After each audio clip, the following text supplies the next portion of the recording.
Afghans are known for being resilient. Through more than 40 years of conflict, natural disasters, extreme poverty, violence, and terror, many continue to push on. In my whole life in Afghanistan, I work as a journalist to reflect the problems of the people, particularly the problems of women and children, and to raise this to the ears of those people who were not able to hear that what are going on in Afghanistan. Under Western forces in 2018, running women empowerment and children protection programs were encouraged. People actually don't know. They don't know that our women are the human beings or not. They don't allow women to universities, to schools, and to have a job. But in 2021, the West has gone, and so have their democratic principles. I have received so many threats. I mean, particularly contacts from the insurgents. These people, they are able to receive my phone number and contacting me that, oh, stop non-Muslim, we will kill you. You serve the non-Muslims, particularly the USA, Canadian, Germans. The Taliban's rapid advance and subsequent takeover of Afghanistan struck fear, but not just into the hearts of Afghans. First saw this as a national security issue because of the connection to 9/11 and knowing the swarms of terrorists that would be birthed from the Taliban taking over Afghanistan. But they were at war with basically the entire world. And they are at war with the Western interests, the foreign interests within their country as well. And ISIS and the Taliban are both going to rise in power. So we're in a position of vulnerability that we haven't seen in a very, very long time. Almost immediately, strict conservative Sharia rule re-emerged.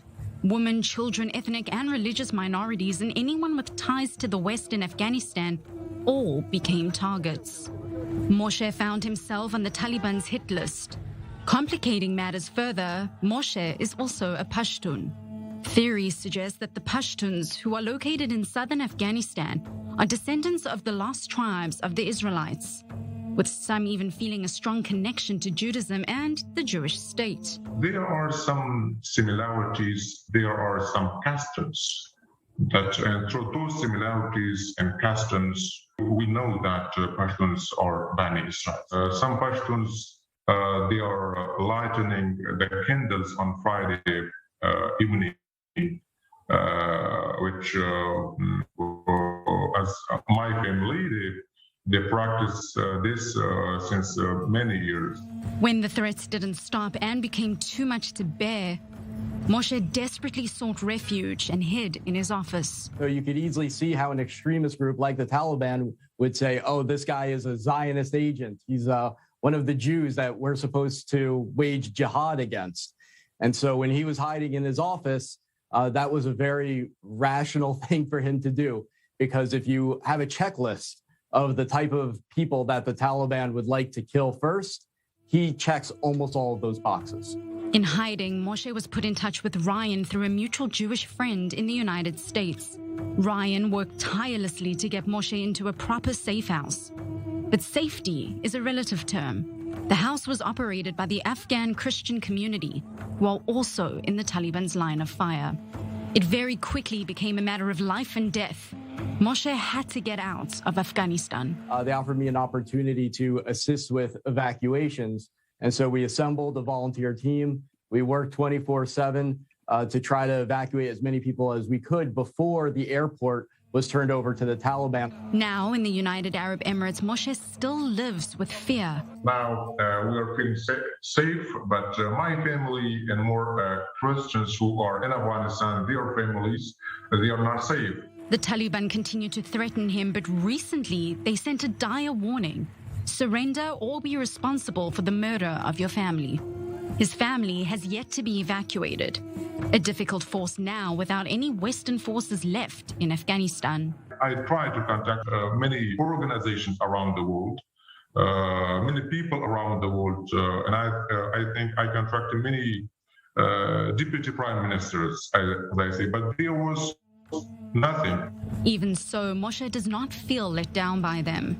The West and also USA have not abandoned Afghanistan in the time being. They are protecting and evacuating more than 100,000 of Afghans from Afghanistan. So it means that USA supports Afghans and USA is with the Afghan people. The United States is a lot more than just Donald Trump and Joe Biden. And I think a lot of people in Afghanistan understand that. So the United States has not abandoned Afghans, even if Donald Trump and Joe Biden did. With Ryan's help, Moshe's family has been moved to a safe house, and both continue to appeal to save the lives of his relatives. So the story of Afghanistan right now are the people, it's the story of people who are in the most danger, risking their lives for other people that are in danger. And I find that tremendously inspiring. That safe house, like Moshe, is a prime Taliban target. Even so, Afghans are known for being resilient.